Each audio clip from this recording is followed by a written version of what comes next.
Hello, college football fans, and welcome once again to the SEC Yesterday and Today.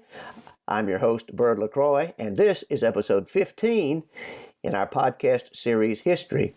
Today, we're going to focus primarily on the big game from Columbia, South Carolina, where the 24th ranked Gamecocks host the number 3 ranked Georgia Bulldogs, and these rankings are from the AP College Football Poll. We'll also pick some other games. But before we get into those and this big game between Georgia and South Carolina, let's take a look at the series history between the Bulldogs and the Gamecocks. Georgia has won 50 games in the series, South Carolina 18, with 2 games ending in a tie. Georgia's largest margin of victory occurred in the year 1894 when they defeated South Carolina 40-0. So you'll notice that these two teams have been playing long before 1992 when South Carolina officially joined the SEC and the East Division. Georgia 40-0 in 1894. South Carolina's largest margin of victory came in 2012 when they defeated the Bulldogs 35-7. That was under the tutelage of Coach Steve Spurrier. Georgia's coach, of course, was Mark Richt in 2012. Georgia's all-time record in college football is 809 wins, 420 losses, and 54 ties for a .652 winning percentage. South Carolina has won 603 games, lost 572 games, and tied 44 games. Georgia has 2 national championships. South Carolina has yet to win a national championship, but they do have a conference championship, but that was before they joined the Southeastern Conference. Georgia has 15 conference championships. The Bulldogs have played in 54 bowl games. The Gamecocks, 22 bowl games. Georgia with 32 consensus All-Americas over the years, and South Carolina with 4 consensus All-Americans over their college football history. Georgia has 2 Heisman Trophy winners. South Carolina, 1 Heisman Trophy winner. Georgia, 35 first-round NFL draft picks, and South Carolina, 13 first-round NFL draft picks. And now let's get right into it. We're going to talk about the big game and others in the SEC with our guest, Mike Griffith. And Mike has been around the SEC for about 22 years. He's been a beat writer for Auburn, Alabama, the University of Tennessee, and the Georgia Bulldogs. And he is currently a member of the Cox Media Group, where he works for DawgNation and the Atlanta Journal-Constitution. And now we welcome to the SEC Yesterday and Today, Mike Griffith. And Mike, welcome to SEC Yesterday and Today, episode 15. It is great to have you here with us this week. And I know you're mighty busy, but we just want to welcome you, and I look forward to our conversation. Yeah, man, let's do it. Okay, now, well, let's start off. The big game that we're going to be talking about is the University of Georgia at Columbia, playing the South Carolina Gamecocks this Saturday in a big SEC contest. And if you will, Mike, now that we've got a week under us, would you do a quick review of both teams and what you see as their strengths and weaknesses as they come into this game this Saturday in Columbia? Well, honestly, Bert, I don't know a ton about South Carolina. I didn't watch their game against Coastal Carolina, but they won that pretty easily, 49-15. They displayed a more of a hurry-up offense at times, which Will Muschamp hadn't done, but I think he feels good about his quarterback, Jake Bentley, a third-year guy who's proven pretty accomplished with a lot of skills. South Carolina's a little bit bigger and stronger up front defensively than they were a year ago. I guess the big news there, they got Deebo Samuel back, really talented, wideout playmaker kind of guy, really dangerous with the ball in his hands after the catch, and kind of their go-to target. It's going to be a sold-out environment there at Williams-Brice Stadium. A lot of South Carolina fans confident that their team can pull an upset. They're about a 9.5-point underdog to Georgia. South Carolina broke into the rankings. They're number 24 this week. Georgia at number 3.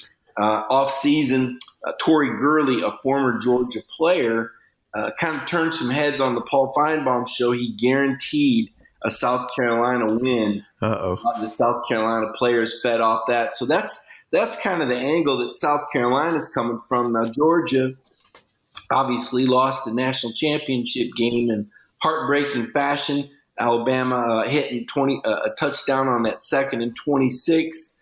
I think everybody will remember that. I saw their band actually spelled that out at halftime of their win over Louisville, and I don't think the Georgia fans thought that was too funny. But Alabama likes to have a lot of fun when they win, and so Georgia is already stoked up enough, having not won that game and having a long off season to chew on losing the national championship like that. When here Georgia actually won the SEC and earned their way into the playoff, and Alabama had got an at-large bid. But here nor there, they put that season behind them and bring back about 7 starters on offense and 4 on defense. Jake Fromm, now a sophomore quarterback, capable of doing a lot more, I think, than he did last year. Now, Kirby Smart is a defensive-minded coach. He Right. could run the ball every play if he could. But I don't know that you can say Georgia's replaced Nick Chubb and Sony Michel.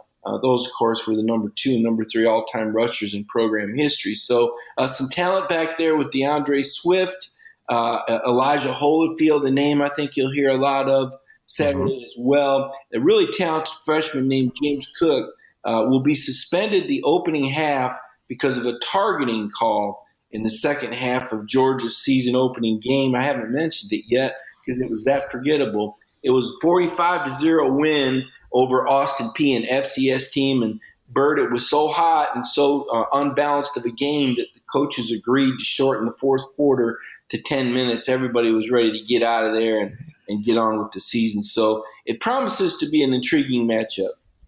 Oh, yeah, it does. And I'm certainly looking forward to it. And these teams have knocked heads over the years. And I noticed in doing a little research on it that the winning streaks and so forth and the record in the series that South Carolina ran a little 3-game winning streak on Georgia when Spurrier was there. But now Georgia has bounced back and Kirby seems to have the upper hand. And speaking of Kirby, you talked about him, if he could run the football on every down, play some defense, being a defensive guy. But Georgia's come a long way. Obviously, they did play, as you mentioned, for the national championship against Alabama, lost in heartbreaking fashion. But where do you see Kirby this year now as far as his progress in building this program? Do you think they are there? Are there still some pieces to put in place? But obviously, they're doing very well. But where do you see them in their progress and their vision for the future under Kirby Smart? Well, it looks pretty good, Bird, honestly. You consider they had the number 1 ranked recruiting class a year ago, right. And they're currently working on another number 1 class. And, that's saying a lot, the way Alabama dominated recruiting. And, I think we've known for a long time if Georgia could ever get the best kids out of Georgia, they were a bit of a sleeping giant. And it seems Kirby Smart's been able to do that, where now the best football players in Georgia are going to Georgia. And that's been reflected in the signing classes. In fact, I think Georgia's got 21 5-star players on their roster now. I'm not a big believer in the 5 stars meaning everything, but it usually is at least a bit of an indicator that a program's doing a good job when you look at recruiting rankings. So he's bringing in the talent. They've just built an indoor facility that's 2 years old now. So I would say Georgia's facilities are pretty much on par with everyone's in the SEC.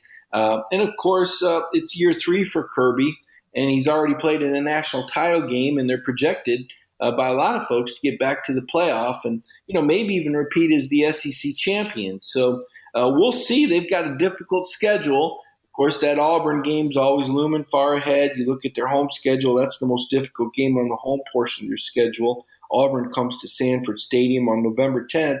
But now all of a sudden that October 13th trip to LSU, after what LSU did to Miami last week in Arlington, that looks like a difficult game. So, this what that does, Bert, is that puts a more of a priority on this game because, early in the season, I think there were some people thinking, well, even if Georgia were to slip up against South Carolina, they could still win the East. Well, maybe not, because maybe now LSU's not a win. And as we know, Auburn's kind of a 50-50 game. We saw that last year with Auburn beating Georgia in the regular season before Georgia got their revenge down there in the SEC title game. Meanwhile, South Carolina, their West Conference draw is much easier as they play Texas A&M and Ole Miss. So this is a big game, I think, for SEC East bragging rights. It kind of positions the winner in the driver's seat to go to the SEC championship game. Hard to believe we're saying that in the month of September, but we always used to say that about the Tennessee-Florida game, Bird. But now Right. maybe it's the Carolina-Georgia game. Yeah, and you're so right. In Tennessee, as we saw last week, they got beaten pretty badly by West Virginia, and I'm not certain as to what Jeremy Pruitt's going to do over there, but it's a proud program. It's really been sort of dormant for the last 10 years, and it's not the game it was as far as deciding the East anymore. But you mentioned, I'll go back to Georgia. And their running game, I talked about Kirby wanting to run the football. And could you tell us a little bit about the backs now that they've lost Michelle and Gurley? Can you tell us a little bit more about the current backs they have and how maybe they compare to that running game? And will it still be at the same level we've seen in the past? Yeah, it's hard to say if it'll be at the same level because I do believe that the offensive line has taken a step forward. They, bring back 4 out of 5 starters. I mean, they're 8 or 9 strong. It's a big, strong, physical offensive line.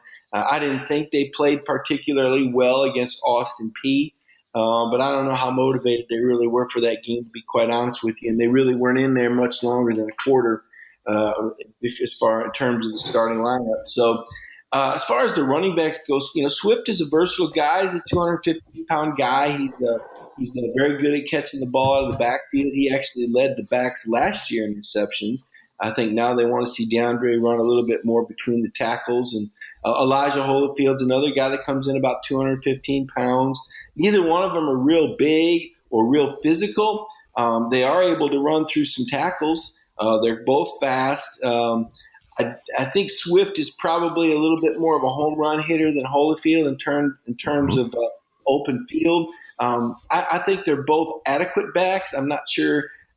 Swift may have more upside of the two. Now, the freshman James Cook, of course, he's Dalvin Cook's little brother. He's the one who's very explosive. He just seems to have another gear. He's got great vision. To me, perhaps the most dynamic of the backs. But again, we're only going to see him the second half because he was in punt coverage when he went down and hit a guy who made the fair catch signal that I didn't see at the time, and Kirby Smart didn't see it either. So it's unfortunate for Georgia. They're going to be missing him. Brian Herring's another guy. It seems to just haven't really got on track in his career. And I'm not sure how much to expect from Brian Herring this year either now with James Cook, really kind of leapfrogging him, I believe, in the pecking order in terms of who Kirby wants to get the ball to. We'll wait and see. I think it's a little early to try and compare anybody, to Chubb and Michelle. Again, what those two accomplished was pretty impressive. And consider they're the number 2 and number 3 rushers. And, there's only one Herschel Walker there at number 1. It's kind of like Auburn. There's only going to be one Bo Jackson. There's only going to be one Herschel here. And you say these are the next 2 best. That says a lot when you take a look at all the great running backs that Georgia's had over the years. So I'm not ready to put Swift or Holyfield in that category.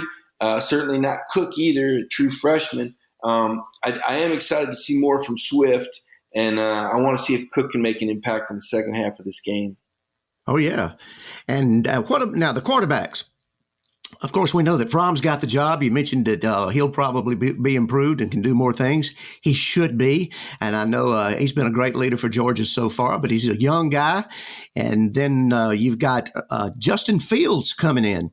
And so if you don't mind, talk a little bit about that quarterback situation with Fromm and Justin Fields. I know such as in comparison over at Clemson, they've got Kelly Bryant, but they've also got Trevor Lawrence, who did a great job in the first game, even though it was a weak opponent.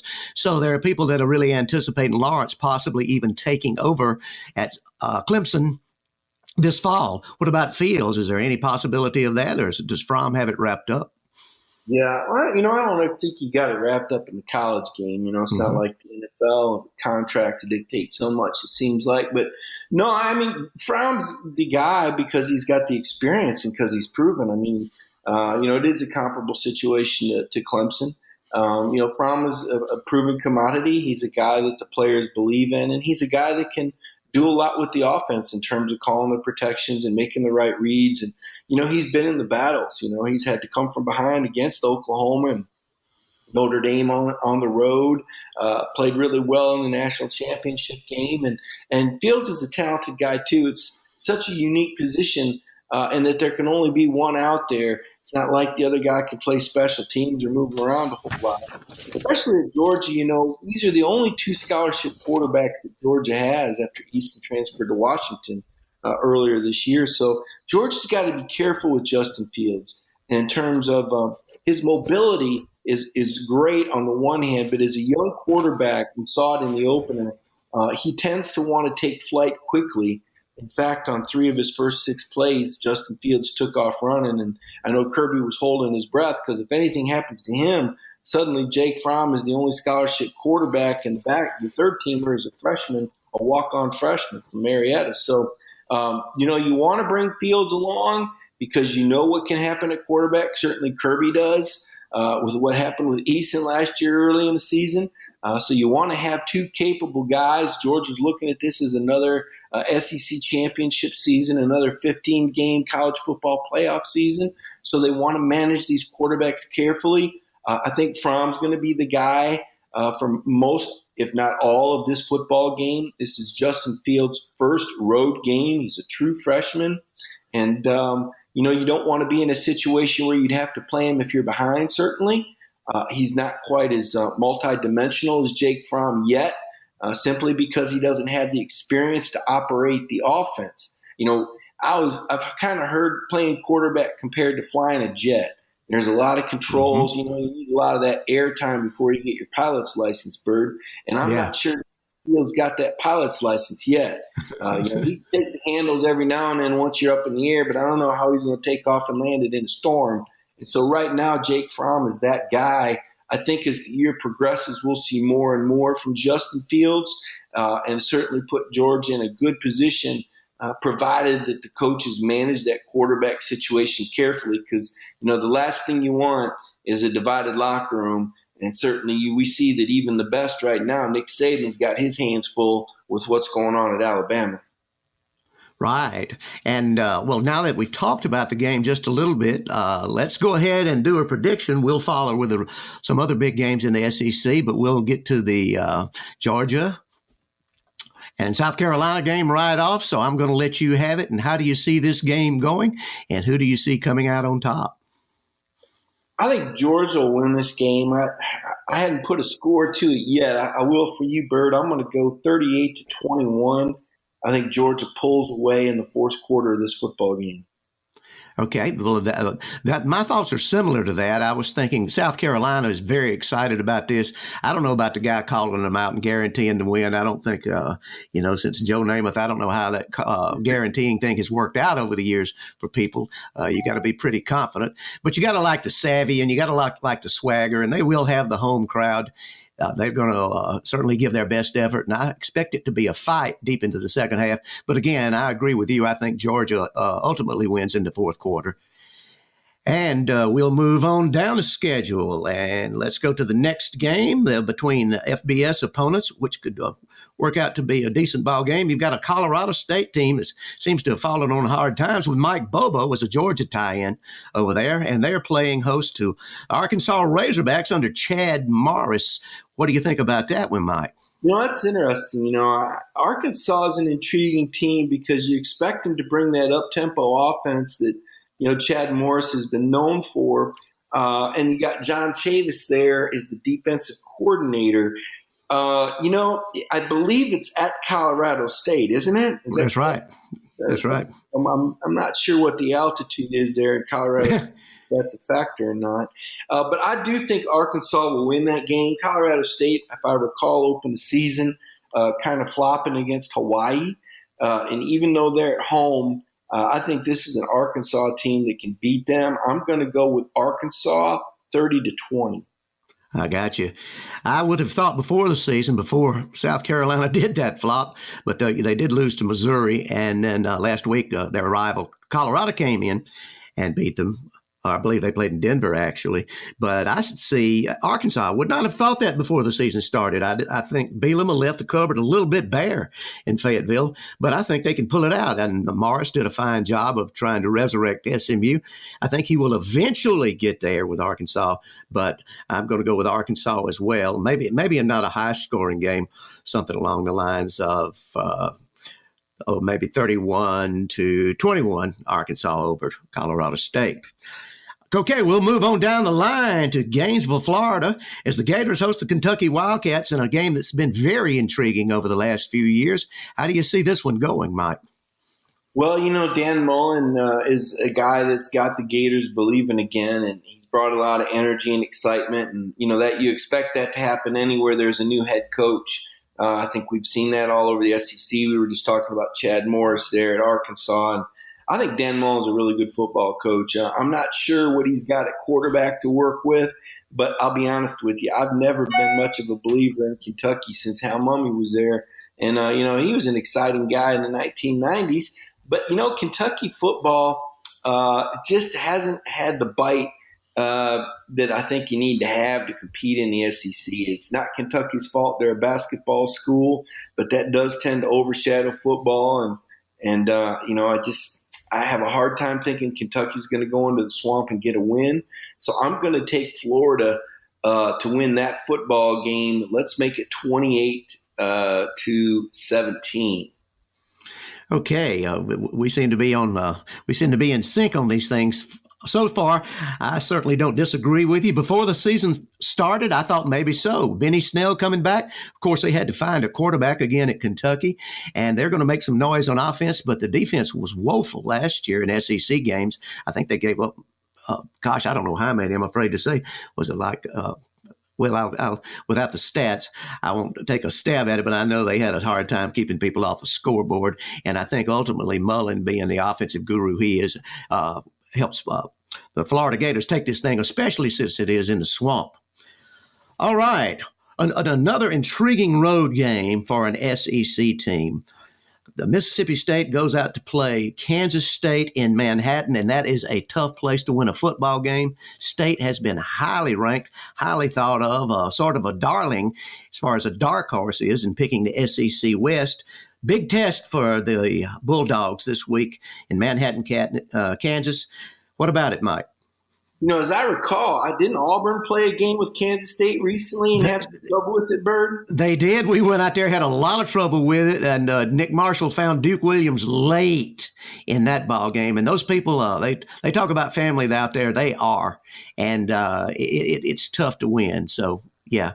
It's not going to be an easy thing at all for the Bulldogs. Yeah, I think Mississippi State will win, but I agree. I think it is going to be tough to win out there. I think Bill Snyder, he's still going and he does a good job. And they're always fundamentally sound defensively. It's a program that typically doesn't beat itself. I don't know how they're doing with landing marquee players. It ultimately comes down to that, though. And that's why I'm going to pick Mississippi State, even with their new coach. I'm going to pick Mississippi State to win that football game 24-21. I think you're on the money as far as my way of thinking goes, too, on that one. I would not be surprised at all if Kansas State won the ball game, but Moorhead seems to have gotten this thing on track. And the way Penn State looked last week, you wonder about his impact on that program, leaving it and going to Starkville. But anyway, I'm going to say State, too, and a very close one, very late, as a matter of fact. I expect it to come right down to the wire. And also, we have Missouri in their Columbia hosting the Wyoming Cowboys. And Missouri with Drew Lock and Barry Odom, and now of all people, with Georgia ties, Derek Dooley as offensive coordinator. What about this game? Well, Missouri at the start of last season didn't fare real well, but they sure were good in November. And I saw that firsthand when Tennessee went out there. And, of course, they also beat the Florida Gators out there. And, Wyoming's another one of those programs I've got respect for. At times can be formidable, certainly a tough group of kids, in a decent football tradition, really. But I feel like Drew Lock coming back for this final year, I think Derek Dooley is a good football coach. I know that his head coaching tenure at Tennessee didn't go real well. A lot of people forget that program was under NCAA investigation the whole time Derek was there because of Lane Kiffin's just toxic season there. Really did such a horrible job at Tennessee. It carried over for years and years between the investigation, some of the character kids he recruited, a lot of the good things Philip Fulmer did that he undid in 1 year. A lot of people fired in the football building, and you could say Tennessee's still trying to recover from that one toxic season of Lane Kiffin. And Derek Dooley obviously wasn't able to right the ship. He tried, it just didn't happen. Well, now he's back as a coordinator, and I think Derek knows his football, and I think Missouri is going to win this game and be a formidable opponent for many in the SEC. But I'm going to take Missouri to win this game at home. I'm going to pick them to score 48 points, and I'm going to put Wyoming with 28. 48-28 Missouri over Wyoming. Okay, we can't seem to disagree. I'm right with you on that. I think they're going to light the scoreboard up, and Wyoming may score a few points, but they've been beaten pretty soundly so far this season. And again, they have been a proud program in the past. We talk about our ties to Auburn, Georgia, and so forth. Pat Dye did spend 1 year there before coming to Auburn. But Wyoming, I don't think, can hold their own against that powerful Missouri offense.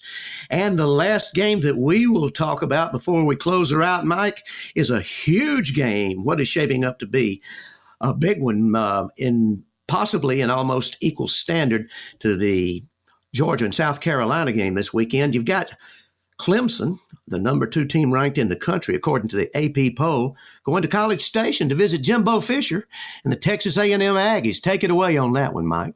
Well, Texas A&M, even though they haven't finished the seasons real well under Kevin Sumlin, they've been a good team at the start of seasons. Again, I remember a couple years ago going down there with Tennessee when Texas A&M was undefeated and ranked in the top 10, and ESPN Game Day was there, and those teams played a double overtime game that A&M won. I got a lot of respect for Jimbo Fisher as a football coach. I don't think that program's in horrible condition at all. It's the facilities are incredible. It's another one of those sleeping giant programs. If Texas A&M were to ever somehow wrestle control the state of Texas away from the Longhorns, I don't know that I think that can ever happen. But certainly A&M's in a good position now, and I believe headed in a good direction under Jimbo. And what Dabo's done at Clemson speaks for itself. I think they're a national championship contender. I think they're a college football playoff team. And although I think Jimbo's done a good job at A&M, I don't think he's quite ready to win a football game like this. Now, Clemson is a double-digit favorite, and I'm not necessarily convinced it'll be a double-digit win at A&M just because of the crowd. I think that'll play a role. I think Jimbo Fisher's a good coach. I think Clemson will play it a little close to the vest. I think Clemson wins this game very late. Let's make it 27-24. Clemson in a barn burner down there in College Station. Well, we're seeing things the same way again. I think Texas A&M has got a lot of confidence. I agree with what you said about Jimbo. Of course, Dabo, he and Dabo are not strangers to each other on the gridiron, and I think he's going to build a program, and if they've got a chance to win a championship, it's probably with Jimbo. I think he's got everybody in sync and on the same page, and that they will give Clemson a fit, but ultimately Clemson just has a better football team, probably a little bit more talent, and Dabo's been building it over so many years. Jimbo's first year. A&M makes it a close game, but again, just like you, I think that Clemson will pull it out before the fourth quarter is over with. So we've covered Georgia and South Carolina and the other big games in the SEC, and it's been a great pleasure having you on the SEC yesterday and today, Mike, because I know you are mighty busy with those Georgia Bulldogs this week, and we wish you the best. And if you don't mind, please tell us where everybody can find you on social media and so forth. Well, thank you, Bird. You can find me on Twitter at MikeGriffith32 and writing for Georgia on DawgNation.com as well as AJC.com on the weekend. So that's the best place to find me, and appreciate the opportunity to do the show with you today, Bird. Well, I do appreciate it once again. And as always, I'm your host, Bird LaCroix. This has been episode 15 of the SEC, Yesterday and Today. And we want you folks to take care out there and be sure to love your neighbor.